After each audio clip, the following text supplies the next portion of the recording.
Continue. Press continue. There.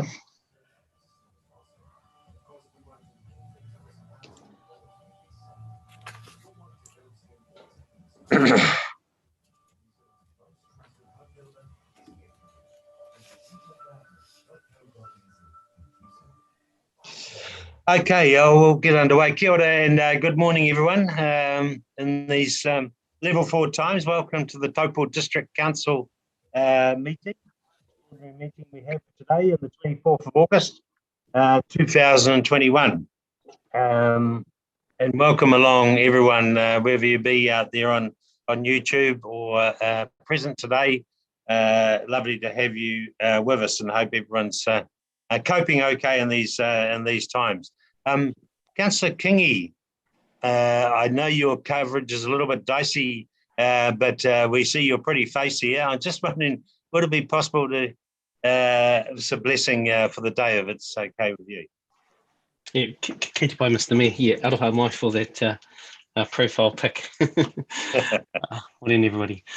Whakataka te hau ki te uru, whakataka te hau ki te tonga, kia mā kina ki uta, kia mā taratara ki tai. E hi aki ana te ātākura, he teo, he hoka, he hauhu, tihei mauri ora. Mauri ora. Thank you very much, Councillor Kingi. Today we have Shani James with us, who's our Democracy Manager today. Welcome, Shani, and I'm sure if there's any queries or questions, and we also have Simon on board and the rest of the staff here for any IT issues. Welcome to the Deputy Mayor, councillors, and lovely to have you all here, members of the public, as well as submitters this morning. So first up, apologies. Do we have any apologies, please? No, that's good. So that's a pretty much full house. And is there any conflicts of interest pertaining to the item on the agenda today? No, that being the case. Shani, I'll hand over to you. Have you got any opening suggestions or lines for us today as to before we go to the submitters item 1? Thank you, Your Worship, and good morning, everyone. Yes, just a few procedural notes from me. Late last week, we contacted all our submitters who'd requested to be heard in support of their submissions to ask if they would be comfortable to present to an online council meeting. Some submitters said they would be comfortable, and they're joining us today. A very warm welcome and thank you for joining us online. Some of the submitters said that they would prefer to present in person. So what we're going to do is we're going to hold those people over to a point where this meeting can reconvene in person, hopefully on the 7th of September. And so for submitters today, the elected members have had the submissions and have read them. So each individual submitter has 5 minutes to speak to the main points of their submission, organisations 10 minutes to speak to the main points of their submission, and then councillors may have questions for you. After that, please turn off your video and microphone. At the end of the hearings of submissions today, councillors may have questions for staff or may like to request further information prior to deliberations. Councillors, you have a recommendation to formally receive the submissions by resolution. If you're comfortable to do so, may I suggest that you wait until you've heard from the remaining submitters in person before you formally receive all of the written submissions and the verbal submissions as well. And hand back to you, Your Worship, to introduce the first submitter. Thank you very much, Shani. Any questions or queries of Shani pertaining to the timeframes and what have you? All pretty straightforward. Okay, thank you very much. Thank you very much, Shani. We'll proceed on, and the first submitter we have up this morning is Mr. Stephen Sanderson for the Whareroa Residents Association, submitter 106. Kia ora and good morning, Stephen. If I can see you somewhere. Yeah, I did have you, yes, yeah.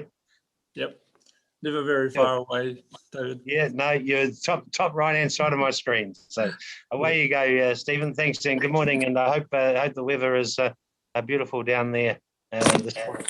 No, we've all got cloud and no sunshine, which is unfortunate. But yeah, it's unusual. No boats on the lake, isn't it? Yeah, it is. But every day is a good day. Yeah. Cool. The floor is yours, sir.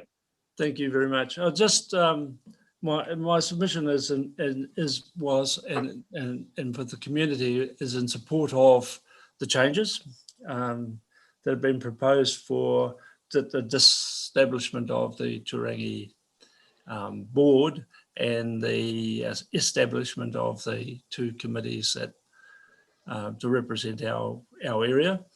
The question that I do have is of the council is that in the paper Representation Review 2021, it says the word likely used of the format of or makeup of those committees.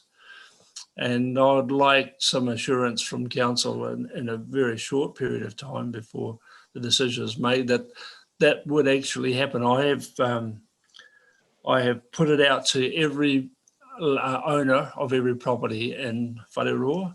I sent them all the information, all the links to the council sites and everything, and the feedback from them is they support the proposal. But one or two comments were that one comment in particular was that the appointment of a resident or person on that committee be made by council. I think that within our own community, so I'm not sure about the other communities, I haven't spoken to the chairman of those communities, but I think we would look at putting forward one or two people perhaps for council to consider, but would be strongly in support of the existing chairman at the time or an appointment by that group of people to be that member on the committee. That way we feel that there'll be no room for it to be captured by any other organisation, and that's one of the problems I see with the committee thing, that if people, the committee could be captured by a certain group, and I wouldn't like to see that happen. That's why I think the community's got to have a say in who is put forward. Other than that, I think it's a very good scheme. I think the Turangi, unfortunately, the Turangi Community Board, I think, has seen its days. It's unfortunate, and I think the representation, if this didn't the committee system didn't come forward or didn't happen, that the representation on the council should be the two councillors and the Maori Ward member. I think that would give our area, our end of the lake, which I believe is a strong end of the lake, a far more say in council matters.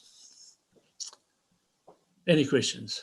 Thanks very much, Stephen. Thank you for your time this morning. Any questions of Mr. Sanderson?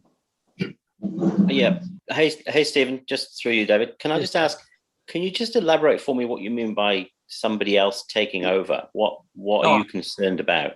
Well, the concern is, there's certain things happen at the end of the lake, our end of the lake, and certain people have strong, how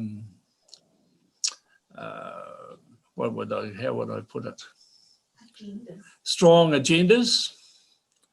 And I think that we've got to make sure that that can't happen, that everybody, every community has a say in that. I've seen in the past, unfortunately, politics is politics, but I've seen in the past in past times, not necessarily at Taupō District Council, that somebody will come on board and things turn a little bit wayward, away from what the general public may think, and they drum up support for something that might happen that the general public doesn't want to happen, and it's easily dealt to by a council. And I wouldn't like to see that happen. I think once you get a committee system that's appointed, people that are appointed by outside people, you have that ability for them to select people with like-minded people to further their agenda. So you're looking for more clarity on how appointments will be made? Yes. Because again, for me, same thing. I feel that the reason the board didn't work as well is because actually we had trouble getting people to stand, if you like. Yeah. So I understand where you're coming from, but I guess what it would be as well is that are you saying that you would rather it came from the group of each subdivision, like Motuopa, Whakaaro, etc., the actual chair of a group and the group made the if you like, submission, or are you saying you'd still be happy for other people to put forward? I think it's up to the communities to put forward a person for that representation. I think, we all have our own internal structures. We have our own internal elections once a year for those positions. And I think there's no cost to council and there's no extra time involved in appointment being made through that committee at that time. And the whole community has a say in who represents them. Yeah, cool. Thank you. Any other, thanks, Councillor Mack. Any other questions of Mr. Sanderson? No, all pretty straightforward. Thank you very much, Stephen. Yeah, thank you, Your Worship. And I wish you all luck in sorting this problem out, because it's an issue that really needs to be dealt with. Cool. Thank you. Thank you very much. You're most welcome to stay online, or I might listen for a few minutes and then. Yeah, cool.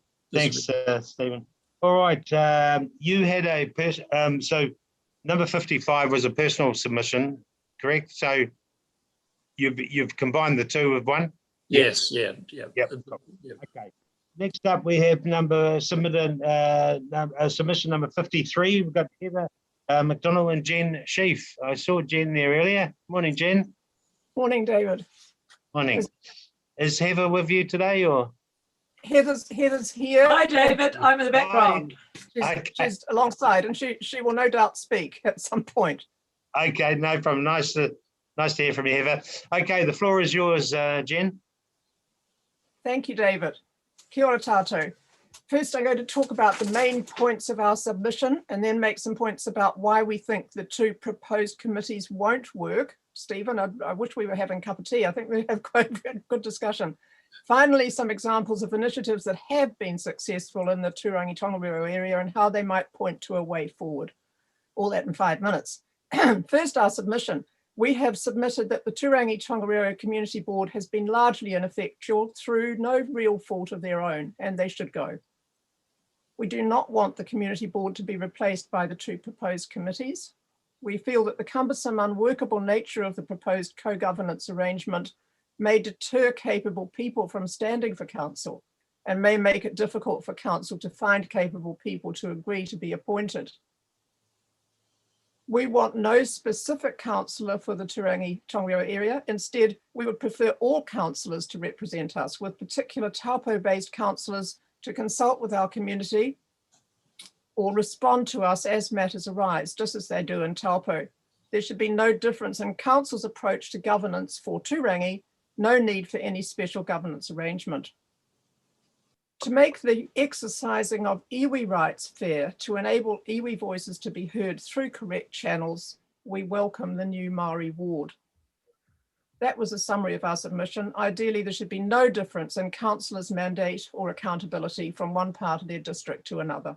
No additional layer of management. And why we think the two proposed committees for Turangi won't work.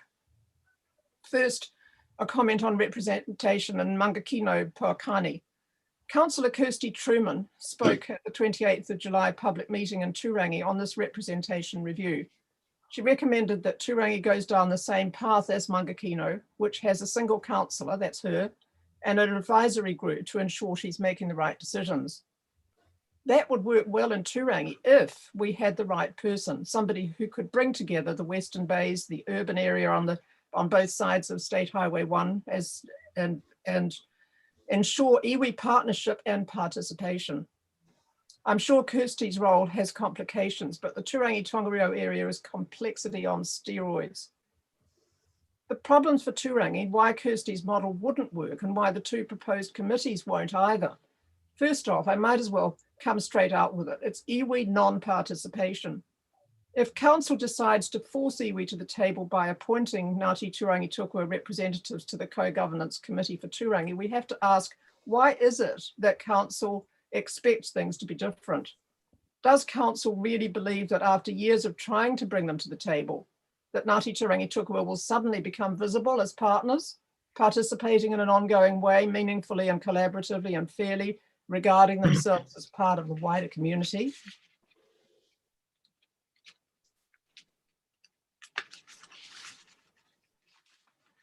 They won't do it. They have a fundamentally different outlook from Ngāti Whātua Ōrākei, from Tainui Te Arawa, not to mention Ngāi Tahu, to name but a few collaborative iwi.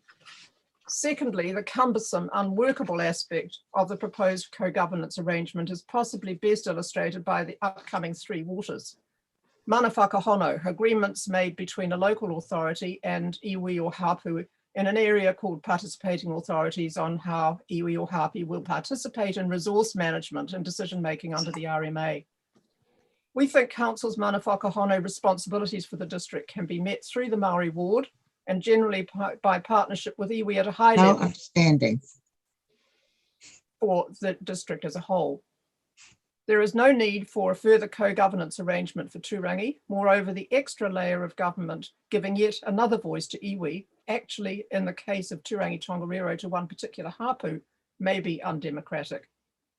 Mana whakahono requirements have not been yet worked out nationally. They're to be embedded in the new natural and built environments legislation replacing the RMA. We're puzzled as to why Taupō District Council is apparently so keen to lead the way with it ahead of the legal framework designed to guide its implementation. Thirdly, how would decisions for Turangi's three waters be made fairly by a co-governance committee of 6? And this brings in some of Stephen's points, with 3 hapu representatives and 3 council appointed members, likely to include the mayor. Would there be consensus or majority decision making? How could there be when mana whakahono arohi issues would always be top priorities for the hapu representatives and would likely become stumbling blocks for decision making for the district as a whole in perpetuity? Then there's fairness or lack of. How is it fair to the Southern Lakes Settlement hapu to have yet another committee for them, not a co-governance committee? It would have second-tier status from the outset without co-governance and without the close involvement of the mayor.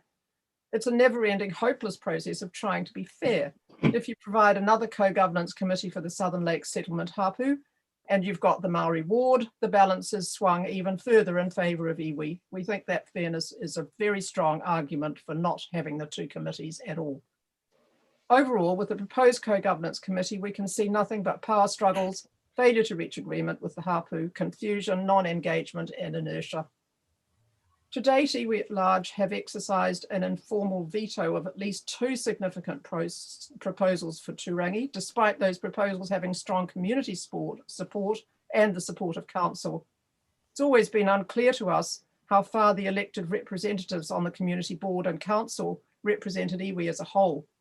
The Maori ward should hopefully help with that and put an end to that last minute veto being exercised, particularly veto that's gone around the back of elected people. And now to some thoughts on things that have worked in the past and how they might work in future. Some success stories. I'm not sure about the extent to which council was involved with each of them, but I do know that they happened. These 20 years that Heather and I have been living in Turangi, all these things have happened. Well, it's not terribly many of them, but the significant ones for us are the Millennium Walkway, the Turtle Pool, the library remodelling, the skate park, and the medical centre, which puts Tū Wharetoa Health and Pihanga Health under one roof. From working as a volunteer and community representative on a variety of projects, I know that the only thing that works, and quite probably it's the only democratic way forward for Turangi, it's for council to consult as needed with the people closest to the particular issue at the time. Sometimes consultation would need to be with a small group, sometimes with the whole community. Always Maori ward councillors would need to be visible and engaged. Public meetings are really popular in Turangi. We really come along, and more of them would have a similar function to the forums council provides in relation to monthly meetings in Taupo. The public and councillors hear each other freely, which usually leads to decisions being made democratically. And that's what we'd like to see happening in Turangi and the Southern Lakes. Tēnā koutou katoa. Thank you very much, Jen. Thank you for your in-depth analysis here. Submission. Did Heather want to add anything to the stage, or? No, thanks, David. Okay, cool. Thanks very much, Jen. Any questions, please, councillors? Mr. Chairman. Councillor Body. Thank you. Just in that whole submission, which I've read more than once, I'll refer to, I think it's one of the first paragraphs where you state we submit, and point 5, you mentioned that councillors to be open and responsive. My phone, it's just gone dead. Responsive to the needs of the district. You're actually indicating that all councillors should be those that make the decisions for the Turangi district, or part of our district. I'm sorry, I've lost the wording off my laptop. So the question. Want to comment from me? Yes, Yeah. thanks, Jen. Just that I think the council often has huge expertise in particular areas. I'm thinking of that when we had the hearing on the BP station, Councillor Roseanne Jollins turned out to be an environmental expert. And that's the sort of thing, I'm sure that level of expertise is dotted through council. And if each, I mean, it's only a 40-minute drive when the road's behaving itself down to Turangi. And Deputy Mayor Rankin has been down often, which has been extremely welcome. If council involved themselves more and regarded as part of the whole district, I think it would work. Thank you. That was my reason for that question. I appreciate your answer.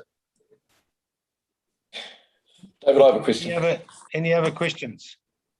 Yep. David, I have a question. Councillor Taylor.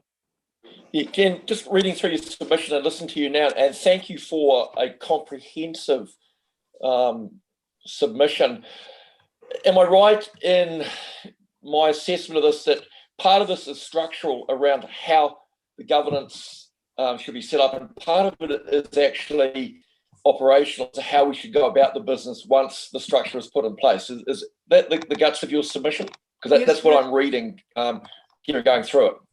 I think that's a fair comment. I just also have in mind that we need to keep governance and operational stuff separate. I think they've been blurred. And I think if we have a better governance arrangement for Turangi, operational matters would fall out of that in the way that they should. Okay, cool. I'm just trying to work through my own mind. I'll need to read your submission a couple more times. I have done so over the last couple of days, but some of what I see is how we go about putting the structure in place as to who represents the Turangi people and where they come from. And the second part of that is, once that's in place, how all of the council together goes about the business of governance. Yeah. One thing that might work, goodness, is to just have Turangi on the council's agenda every time, and then the particular people who are concerned with particular issues would either come up and talk at council's table, or it would work by individual councillors coming down here to deal with issues ahead of their monthly meetings. Well, I can speak for myself. I'm not a resident in Turangi, but I can tell you that Turangi issues are front and centre in my thinking, and I'd be so bold as to speak on behalf of all the rest of the councillors. We don't have a differentiation between us and them, you and me, or the southern, or dare I say, the western edge of the district. It's all one district, and we represent everybody, and that is the way we do business. Yeah. Thank you. Yeah, I understand that's how it works in theory, but we often have the opposite feeling down here, that it is an us and them, and that we often feel left out. Councillor Park. Thank you, Your Worship. Jen, thank you so much for your submission. Like Councillor Taylor said, it was very comprehensive and really gave me food for thought. So just going back to the mana whakahono agreements, yes, you're right, they are arrangements under the RMA, which are actually requested by iwi as opposed to council instigating them. So that's just one point I'd like to make. And secondly, you're completely right. Those arrangements were under the former government, and we now do have a Labour-led government who are pulling apart that legislation. So I thank you very much for those points. Thank you for clearing that up, Anna. I didn't realise it was iwi-led. Very good. Any other questions of Jen? Yeah, I've got one, Councillor David. Mack. So Jen, I agree with what you're saying, reference to do with council, and maybe, if you like, 2 years ago, we all know what happened 2 years ago, and which is why I'm here now as well. I would like to say as well as though that the representation for Turangi on this council has been above and beyond now, to be honest with you, for the last 2 years. What we've managed to achieve, and you've probably seen in the long-term plan, etc. I accept what you're saying is that people in Turangi still have the perception, because of where we are, that we're not listened to. But honestly, on the councillor side or the governance side, is that would be, if you like, completely 180 from what it was 2 years ago. I would put my hand up and say that all councillors are 100% behind what Turangi is trying to do now. I'm not saying going forward, as you say, if things change, that might not change. But where we are at the moment, honestly, every meeting we have, we talk about Turangi, and that would be a fact. Yeah, that's very refreshing to hear, John. Thank you. And yes, I'm very aware of that big public meeting in February 2019. That's what you're talking about. That was a real watershed, and it's resulted in significant, well, I think it's been a big contributor to significant funding for Turangi, and thank goodness and thank you. Cool. Thank you. Thanks, Jen. Thank you, Councillor Mack. No other questions, Jen? Oh, thank you very much, Jen. In regards to Heva, appreciate your dialogue or submission again today, and your interest, ongoing interest in the organisation is truly appreciated. So thank you very much, Jen. All right, next up we have Spitter 114, Ngāti Turangi Tukia. Hanai. Have I got that right? And Tina. Kia ora koutou. Ratou, sorry. If I could just quickly address the hui in our mother tongue, please. Yes, certainly. Tēnei hau kai te mihi atu tuatahi ki o tātou mate.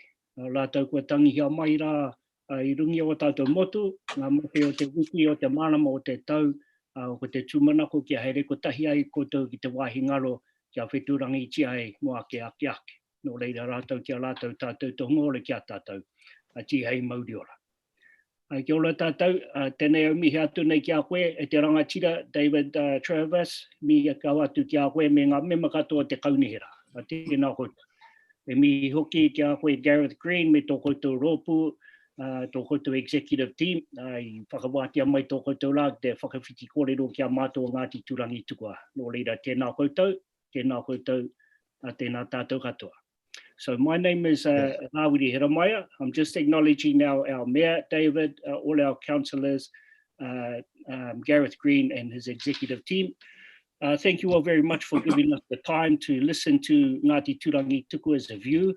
And hopefully we can carry on building on the relationship that Ngāti Turangi Tukua has with the council. So our two speakers today, we have Tina Parau speaking for Ngāti Turangi Tukua. We also have the chairperson of our Ngāti Turangi Tukua Charitable Trust, Lauren Fletcher. So that's it from me for now. I'm going to hand it over to our speakers. Nō reira, kia ora koutou.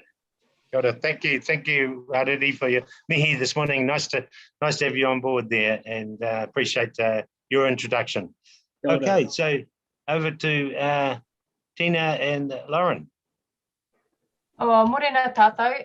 Rawiri has already given our mihi, so supportive of our kōrero from our Deputy Chair.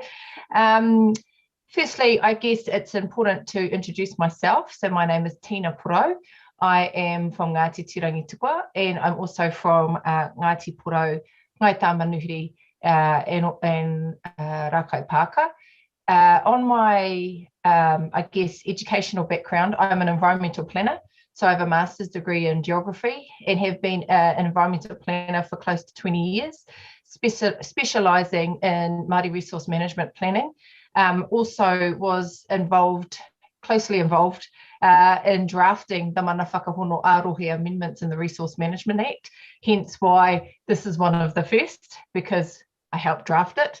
And also currently actually helping to draft the resource management reforms on behalf of the iwi chairs and the technicians. So probably one of the most kind of closest to the drafting and can answer any questions in that space as well. So kia ora tātou.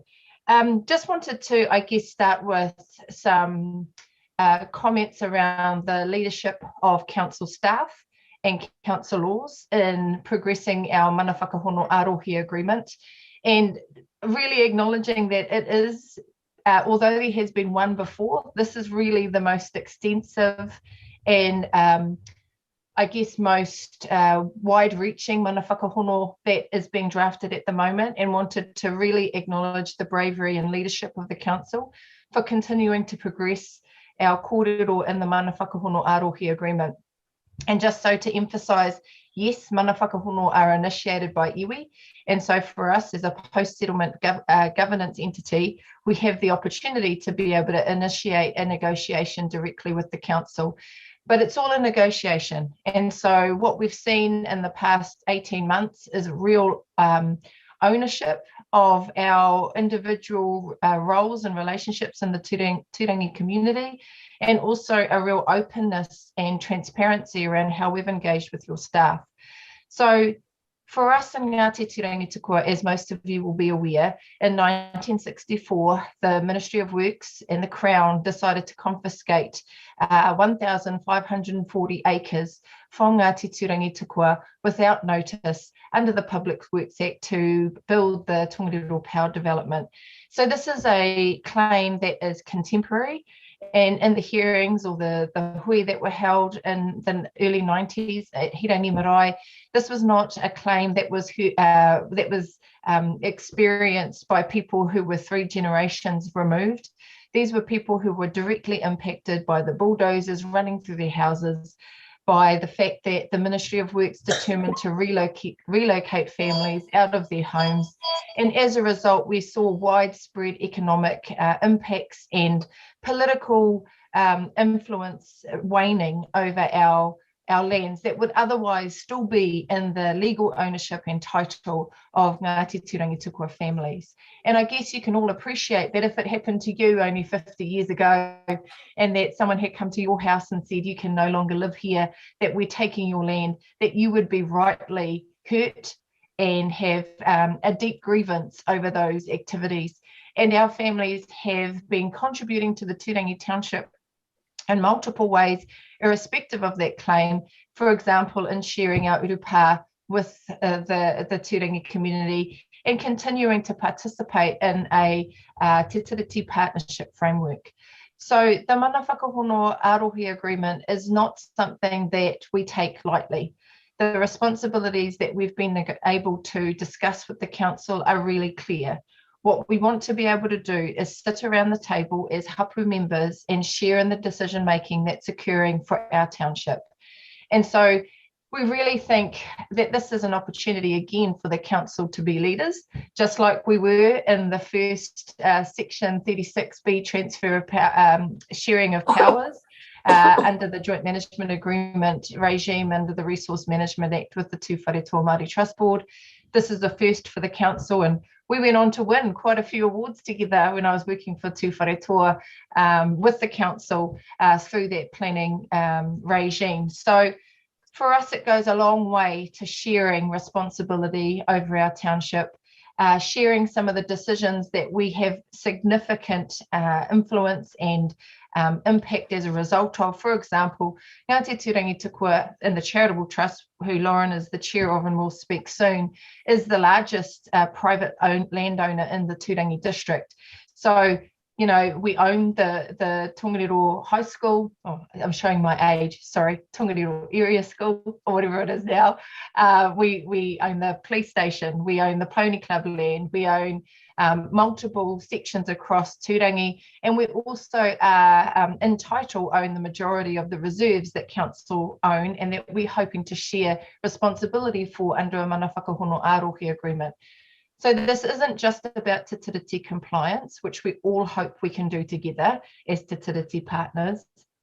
This is actually about an economic decision and making sure that we can participate fairly and appropriately in decisions about the growth and direction that our town is going in.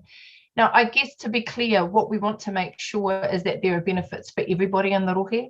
So the proposal that is on the table for council is about representation, but we're really, really keen to make sure that the representation still includes the local community. So we are very, very supportive of the members being appointed by council coming directly from the Turangi community. We see that as being crucial, and there are ways in which the council can determine to do that. But we don't want to make this a situation where people from Taupō, bless you all, are coming to Turangi and making decisions for us. So we, again, are just very, I guess, want to stress the importance of the community still participating deeply in this conversation. I guess too, also, we shouldn't be scared or afraid of what this opportunity provides for our town. You know, our people have been here for 1,000 years, and we will be here for 1,000 more. And we will share the next 1,000 with your children and your grandchildren. And so we're really open to making sure that we are not creating further grievances or tiriti breaches in the future, because we'll be working so closely together. It has been difficult for us over the last 50 years to see people make decisions over land that, but for confiscation by the Crown, would have been our families' houses, would have been our families' playgrounds, and would have been our families' turanga waiwai, which it still is, irrespective of ownership. But that, I guess, grievance has brought us to a point of reconciliation, and this is a way that we can share in the development and growth of our town. So I think there will still be a lot of uncertainty, and even for us in our communities, in our whānau, you know, other hapu that live in Turangi and our rohe are asking questions about what does that mean for us. And we're really keen to be able to answer all those questions with our communities, you know, hearts and minds and our thoughts. And if I go back to the kōrero of my auntie Eileen Duff, who is one of our nannies at the marae, she said to me, as much as we have lost our whenua to others, we are still mana whenua. We are still kaitiaki of our whenua, irrespective of all of the changes. And it is our role to be manaaki of everyone who has chosen to live in our beautiful town. So we have determined that that's what we want to do. We want to give effect to our manaakitanga, to continue to care for everybody who chooses to live in our rohe, just as every other hapu does with theirs, and to participate in a way that more equitably reflects the relationship between the council and the tiriti partner, which is us in Ngāti Turangi Tukua. So I guess I'll just pause there in case there are any questions. But again, just to reiterate how supportive we are and how thankful we are. And this is the next round of Turangi Tukua coming in to put his paw in the ground. Thank you, COVID. And so I just wanted to again reiterate how excited we are if the council determines that this is where we can go forward. We also have to build capacity and capability, and we know that that will be a transition for us as a collective, but we're hoping we'll do that together as we start to figure out what this new space looks like. So I'll pause there, David, unless there are any questions, and then pass it to Lauren. Thanks so much, Tina. And thank you for your kōrero today. It was excellent. Any questions of Tina just at this stage? Councillor Park. Yes, thank you. And thank you for your kōrero, Rawiri and Tina. It's really appreciated. I just see that there's two submissions, so one from the Māori Committee and one from the Charitable Trust. Is there, and excuse my ignorance, not being from Turangi, but can you just help me understand the difference between those entities? Sorry, between the Turangi Tukua Charitable Trust and the Māori Committee? Yes. Yeah, so under the deed of settlement, we have a governing entity of the entire framework for Turangi Tukua. So the deed of settlement enabled the Turangi Tukua Māori Committee, which is the committee that meets the first Sunday of every month at Hirangi Marae, and it is essentially enacted to enable all hapu members who whakapapa back to Turangi Tukua to participate in the overarching governance. So under that governance is the Ngāti Turangi Tukua Charitable Trust. So it reports directly to the Māori Committee, and that holds all the assets that were returned in the settlement, like the ones I mentioned, the police station, the high school, etc.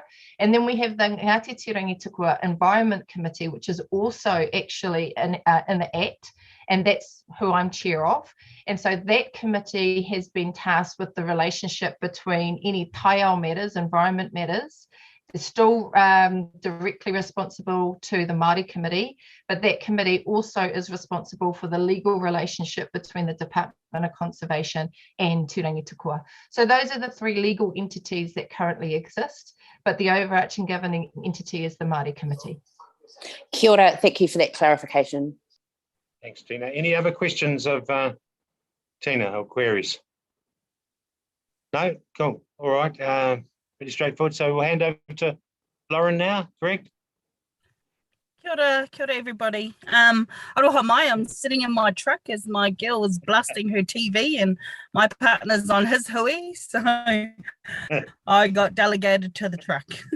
Good girl. Kia ora koutou, Lauren Fletcher. I'm currently the chairperson of the Ngāti Turangi Tukua Charitable Trust. I feel very privileged to hold that position. It's new to me, but as someone who's pretty much grown up, and it's my responsibility to try and get something back for our people and for. Sorry, Lauren, you're cutting in and out a bit. For you know, our mums and dads. Oh, kia ora, aroha mai. Sorry, just coming in and out. Has everyone got the same problem as me? Yeah. It'll be my connection. But really, if you can't hear me, when you're on, we hear you nice and clear, and then yeah, just cut in and out. Yeah. Can you hear me better now? Yep. Good. Oh, kia ora. Aroha mai. Technical issues. Look, I actually have Lauren. But really just here to support Tina. Yes. Oh, I was going to say you are cutting out. Are you okay if I just read your statement? Yep, she's got the thumbs up, Tina, so. Okay. Because that might be helpful, because unlike me, she is very organised, and she sent me her statement that she'd like to read. If you would bear with me, and I'll just find it for you. Where is it? Oh, here it is. Oh, aroha mai. The joys of COVID.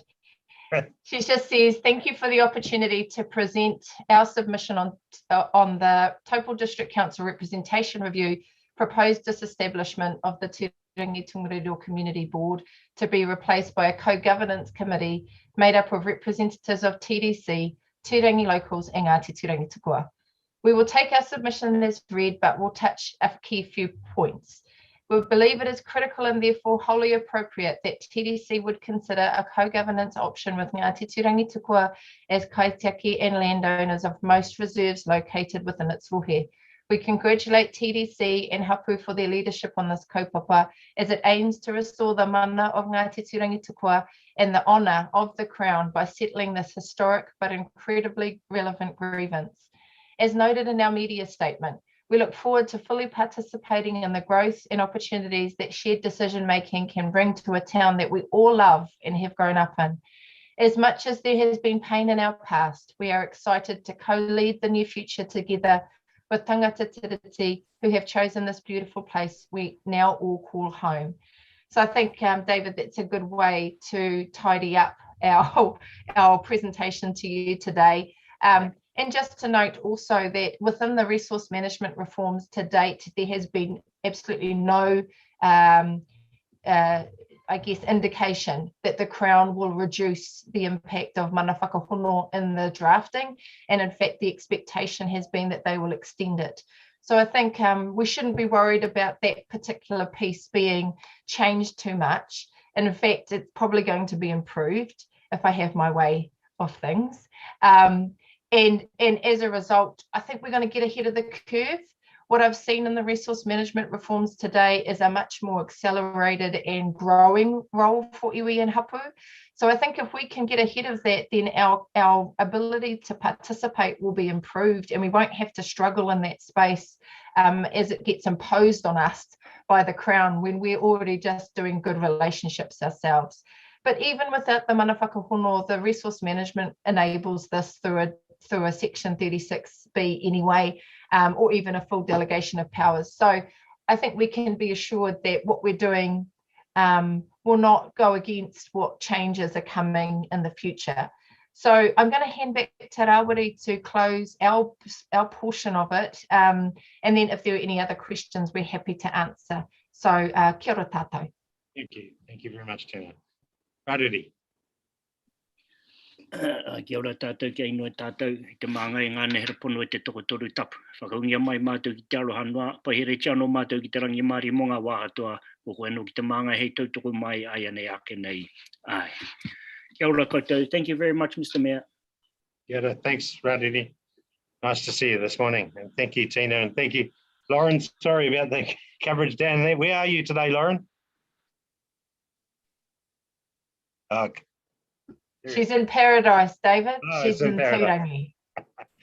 Awesome. Okay, thank you very much. Any final questions of Tina or Lauren? No, good as gold. So obviously we'll be deliberating and all that sort of thing. We're going to adjourn the meeting because there are some people that want to, directly talk to us as well. So, Shani, are you there? Is there anything else I need to cover off, Shani? Thank you, Your Worship. No, nothing else unless there were any questions. The meeting can be adjourned to 11 o'clock on the 7th of September. 11 o'clock, 7th of September, okay. Do we need a resolution to that effect? We can just adjourn the meeting. Cool. Okay, well, thank you very much, everyone, for participating this morning, and nice to see you all, and we'll see you on the 7th of September, 11 o'clock. So meeting adjourned till then. Thank you very much. Ka kite.